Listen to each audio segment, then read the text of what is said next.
Assalamualaikum warahmatullahi wabarakatuh. Bismillahirrahmanirrahim. Bismillah, alhamdulillah, syukurillah, salatu wassalamu ala rasulillah Sayyidina Muhammadin wa mawala ba'd.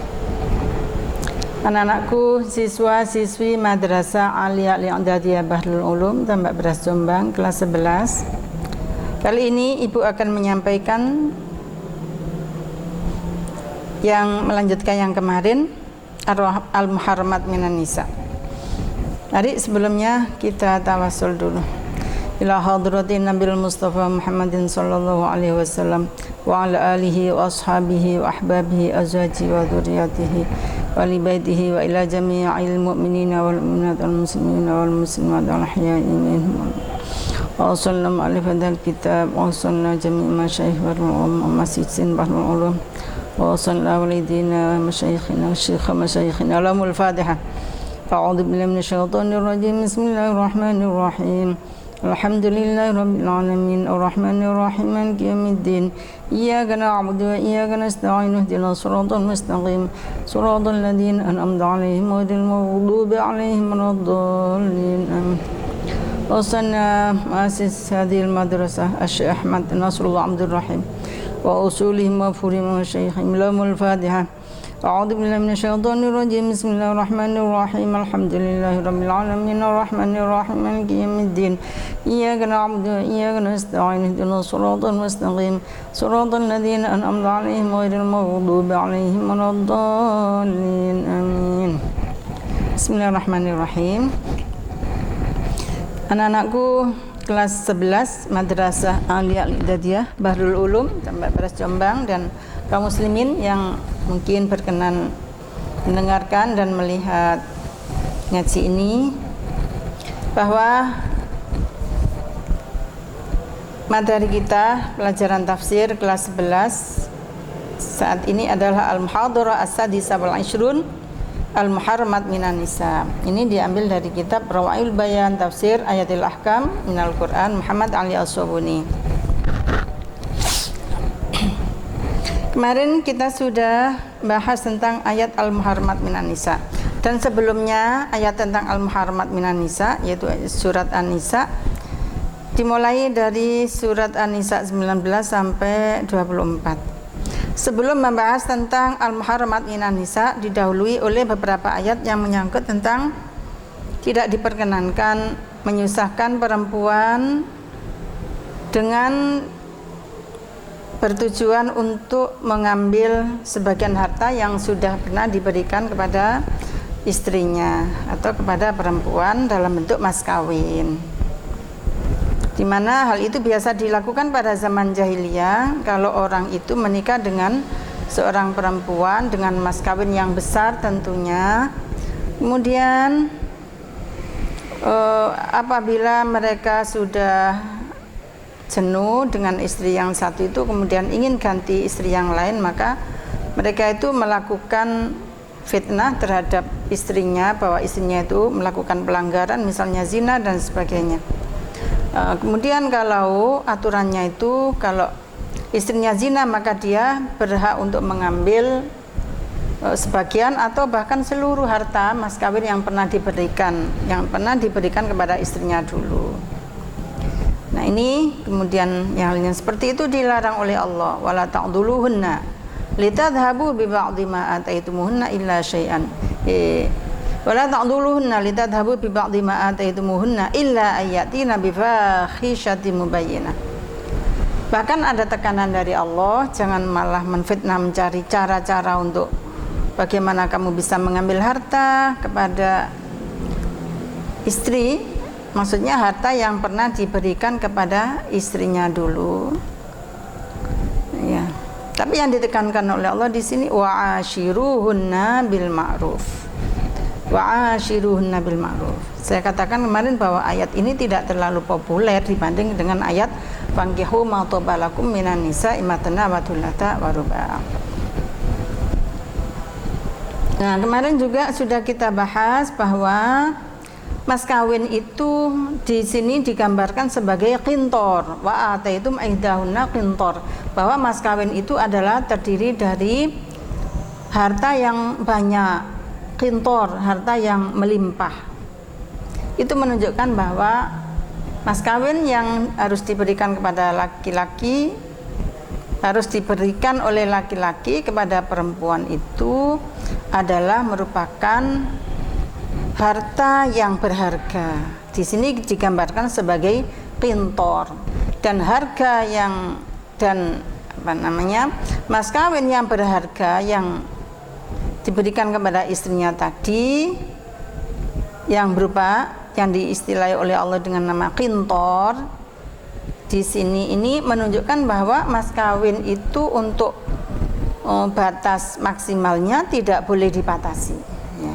Sampai kemarin kita sudah baca bahwa sahabat Umar diprotes oleh seorang perempuan gara-gara membatasi maksimalnya mas kawin.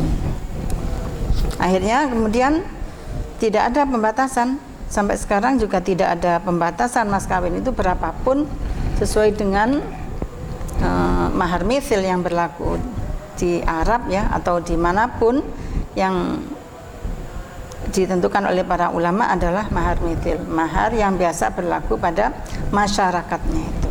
Nah, kalau di Indonesia ini terlalu murah sehingga dampaknya itu adalah sangat rentan terhadap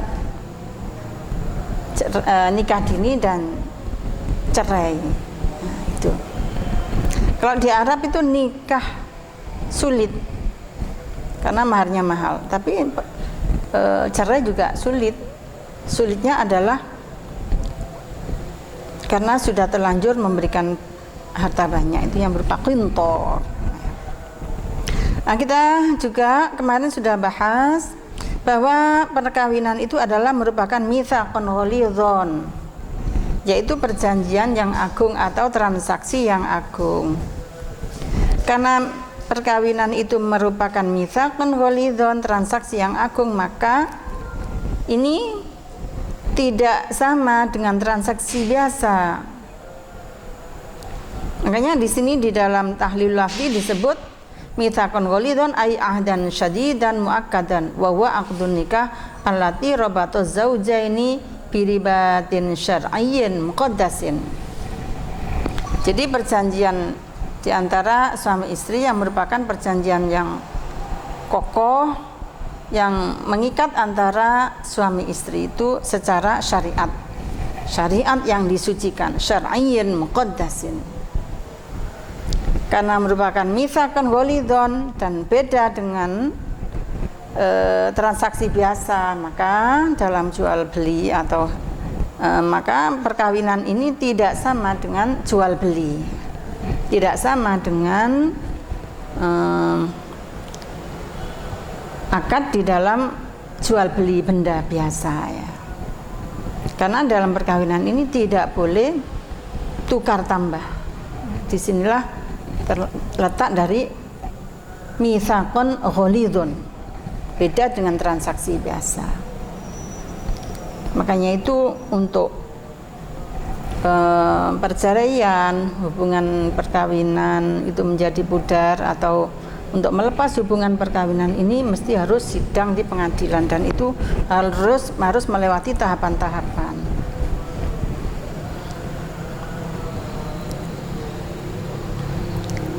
Nah, kemudian baru di sini ada ayat yang mengatur tentang al-muharramat minan nisa. Kemarin tentang al-muharramat minan nisa ini sudah populer ya, kita semua tahu. Mungkin yang di sini yang masih asing adalah di sini ada ayat perlu kita tegaskan di sini, wa rabaibukumul lati fi hujurikum min nisaikumul lati dakhaltum bihin. Wa fa illam takunu dakhaltum bihinna fala junaha alaikum. Jadi kalau anak tiri yang ada di naungan sebuah rumah tangga, anak tiri tadi apabila ibunya itu sudah dikumpuli oleh bapak tirinya tadi, maka anak tadi menjadi mahram. Tapi kalau ibunya belum dikumpuli, maka anak tiri tadi belum menjadi mahram. Karena itu misalnya bapak tirinya kok kemudian jatuh cinta kepada anak tirinya tadi, itu secara hukum syariat itu boleh. Alasannya adalah karena ibunya belum dikumpuli. Nah, kalau secara hukum syariat itu boleh, apakah menurut hukum sosial kita itu boleh? Makanya di sini ada beda antara hukum syariat dengan hukum sosial. Tentu saja kalau suami, seorang bapak menikahi seorang ibu janda, yang janda ini punya anak perempuan, kemudian belum dikumpuli, kemudian bapak ini jatuh cinta kepada anak perempuan tirinya tadi. Kalau memang sampai terjadi hubungan perkawinan, maka ini akan terjadi setengah kiamat ya, rumah tangga itu akan menjadi hancur. Makanya itu tidak semua yang menurut syariat boleh, itu menurut hukum sosial kita itu boleh. Makanya hukum syariat tetap harus disampingkan, harus dijajarkan, harus disandingkan dengan hukum adat kita, hukum budaya kita. Jangan sampai hukum syariat itu bertentangan dengan hukum yang terjadi pada masyarakat kita. Seperti itu. Kayak Islam Nusantara gitulah ya.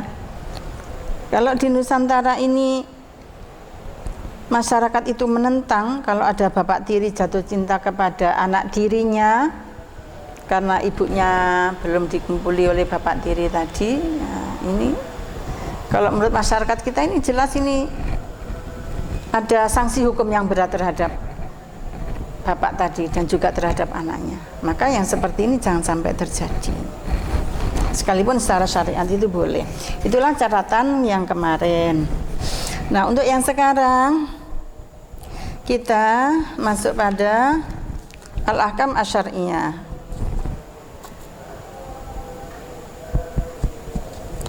Al-ahkam asyariyah kemarin kita sudah sampai pada aqallul maghri. Nah, sekarang kita masuk pada al-ahkam asyariyah, al-ahkam asyariyah al-hukmu tsani. Kemarin al-hukmul awal. Ya, ini anak-anakku Madrasah Aliyah Al-Hidayah kelas 11 supaya dipelajari betul materi kita ini. Kita mulai al-hukmu tsani. Bismillahirrahmanirrahim. Mal muradu bil mitsaqil ghalidh fil ayatil karimah. Apa yang dimaksud dengan al-mitsaqul ghalidh? Al-mitsaqul ghalidh, transaksi yang agung di dalam ayat tadi. Qala ad-Dhahhak wa Qatadah, berkatalah Imam ad-Dhahhak dan Imam al-Qatadah, wal 'ahdul ladzi akhadha 'alaihim min insanil 'ushrati ila nisa. Fi qouli ta'ala fa imsakum bima'rufin aw tasrihum bi ihsan, yaitu perjanjian yang terjadi di antara dua orang, suami dan istri, untuk min ihsanil usrati ilan nisa, untuk berbuat baik atau untuk bermuasyarah dengan cara yang baik kepada perempuan. Seperti firman Allah, fa imsakum bima'rufin aw tasrihum bi ihsan. Jadi di dalam rumah tangga itu yang ideal adalah suami istri itu bersaling ya. Bersaling, saling menghormati, saling menghargai, saling membantu, saling menguatkan, saling meringankan beban ini. Gitu ya. Kalau tidak saling menghormati, tidak saling membantu, tidak saling meringankan beban, tapi yang ada misalnya adalah siapa yang kuat, siapa yang lemah, misalnya suaminya yang kuat, istrinya yang lemah, suaminya yang kuasa, istrinya yang dikuasai. Nah, ini akan terjadi rumah tangga yang timpang nantinya ini. Yang ada ketidakadilan di dalam rumah tangga itu, dan ini rawan terhadap problema rumah tangga, bisa sampai pada perceraian. Karena itu tekanannya adalah fa imsakum bima'rufin aw tasrihum bi ihsan. Wa qala Mujahid wa Ikrimah al muradu bil mitsaqul ghalidh wa aqdun nikah. Yang dikehendaki dengan mitsaqun ghalidh adalah yang dikehendaki dengan al mitsaq al ghalidh adalah aqdun nikah. Wa qad dalla alaihi qaulu ta'ala qaulu alaihi salam ittaqullaha fin nisa. Ittaqullaha fin nisa fa innakum akhadtumuhunna bi amanatillah wastahlaltum furujahunna bi kalimatillah. Berkatalah Mujahid dan Ikrimah bahwa yang dimaksud dengan al-mitsaq al-ghalidh itu adalah aqdun nikah. Sebagaimana sabda Nabi sallallahu alaihi wasallam, takutlah kalian kepada Allah dalam kaitannya dengan perempuan, ya istri itu ya. Karena kamu sekalian telah mengambil kepada perempuan itu amanat Allah. Mengambil amanat Allah bagaimana? Ya tadi telah berjanji untuk melaksanakan untuk melaksanakan hubungan munakahat suami istri. Wastahlaltum furujahunna, dan kamu telah mengambil halal farjinya bi kalimatillah, dengan kalimat Allah. Yang kemudian angkahtuka wa zawajtuka makhtubataka Fatimata binta Ahmad misalnya bimahri baitin jamilin fi puncak. Nah, itu kan sudah transaksi yang agung diberikan aja kuncinya itu. Nah, seperti itu. Ini namanya mitsaqun ghalidhun. Makanya harus ada wali, ada saksi, ya, kemudian tetangganya diundang, ya, semuanya teman dekatnya atau sahabat-sahabatnya itu untuk menyaksikan itu. Beda dengan kalau kita beli mobil, beli rumah sekalipun mahal, tidak usah panggil orang banyak itu. Tapi kalau kaitannya dengan mitsaqun ghalidhun dalam munakahat ini memang butuh saksi banyak, butuh supporter ya. Butuh supporter. Maksudnya apa? Untuk memberi semangat agar mereka bisa melaksanakan muasyarah bil ma'ruf dalam rumah tangganya. Butuh dukungan orang banyak. Dari keluarganya juga mensupport, dari teman-temannya, sahabat-sahabatnya, keluarga dekatnya, keluarga jauhnya, semuanya mensupport dan mendoakan agar supaya menjadi hubungan rumah tangga yang sakinah mawaddah warahmah gitu. Al-hukmu tsalits, hukum yang ketiga, mayal muharramat allati arsyadat ilayil ayatul karimah.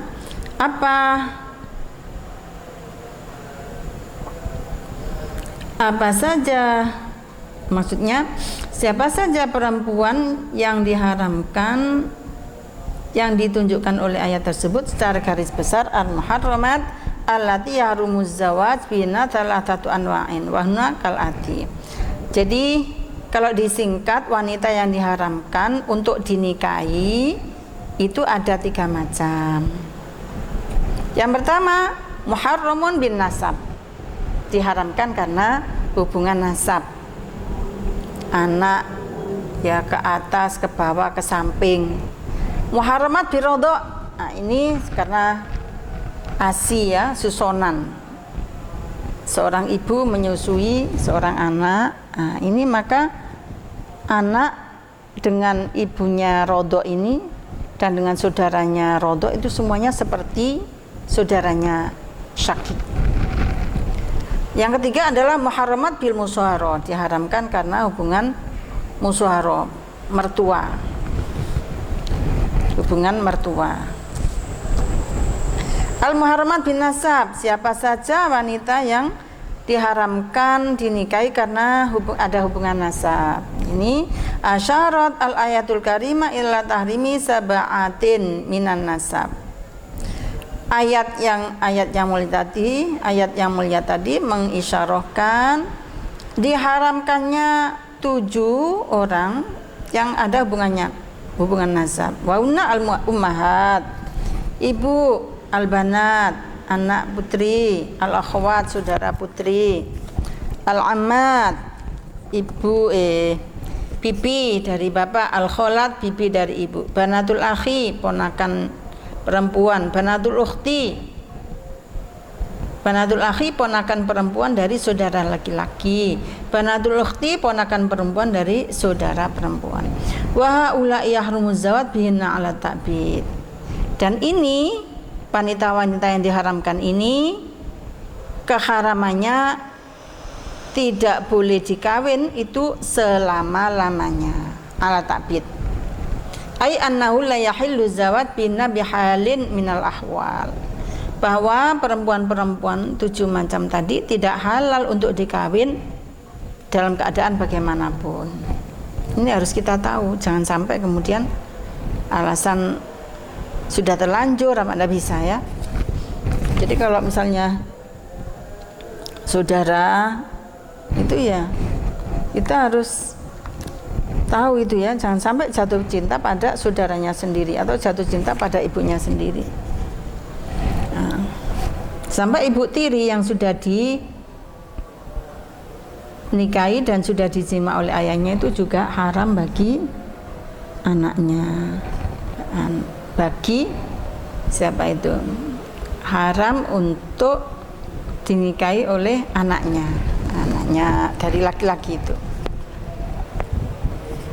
Ai annahu la hilu zawat. Wa yadkhulu fil ummahat al-jaddat wa in alau. Dan termasuk di dalamnya adalah ibu-ibu dan nenek-nenek apa itu kalau putri itu nenek, ibu-ibu dan nenek-nenek. Wa in alauna, sekalipun sampai seatasnya, termasuk jadat itu adalah buyut ya dan seterusnya ke atas.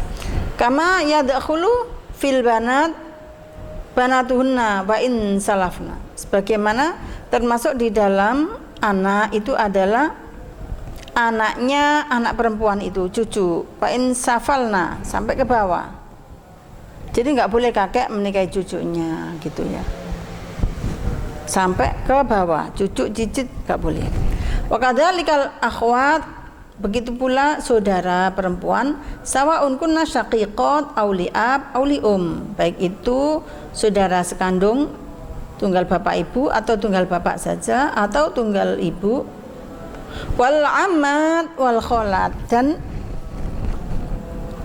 amat bibi dari bapak, wal kholat dan bibi dari ibu. Wa in alauna sampai ke atas ya, bude mbah bawahnya ke atas. Sawaun kunna min jihatil abi awil ummi, baik itu dari arah bapak atau arah ibu. Itu ya. Selanjutnya al-muharramat minar radha, yang diharamkan karena hubungan radha. Wal muharramat minar radha sab'un aidon, yang diharamkan karena hubungan radha itu ada 7 pula sama ya. Kama wal hal fin nasab, sebagaimana yang ada di dalam nasab. Liqauli alaihi salatu wassalam, karena dawuhnya Nabi, yahrumu minar radhaati ma yahrumu minan nasab. Haram karena hubungan radha sebagaimana haram karena hubungan nasab.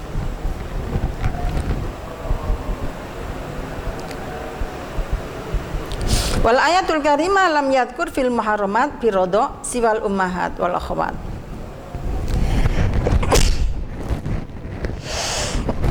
Alhamdulillahirabbil alamin. Wal ayatul karimah lam tadhkur minal muharramat bi radha siwal ummahat wal akhwat. Nah, sedangkan ini ayat yang tadi kita baca itu tidak menyebut al muharramat bi radha, wanita-wanita yang diharamkan karena radha, kecuali wanita-wanita yang diharamkan kecuali alhamdulillah. Saya ulang. Wal ayatul karimah lam yadhkur minal muharramat bi radha siwal ummahat wal akhwat. Ayat karimah yang kita baca tadi tidak menyebutkan wanita yang diharamkan sebab radha selain ibu dan saudara. Wal ummu aslun wal ukhtu far'un. Yang disebut di sini adalah al sebagai asl dan ukhtun sebagai far'un. Fanabbaha bidzalika ala jami'il usul wal furu'.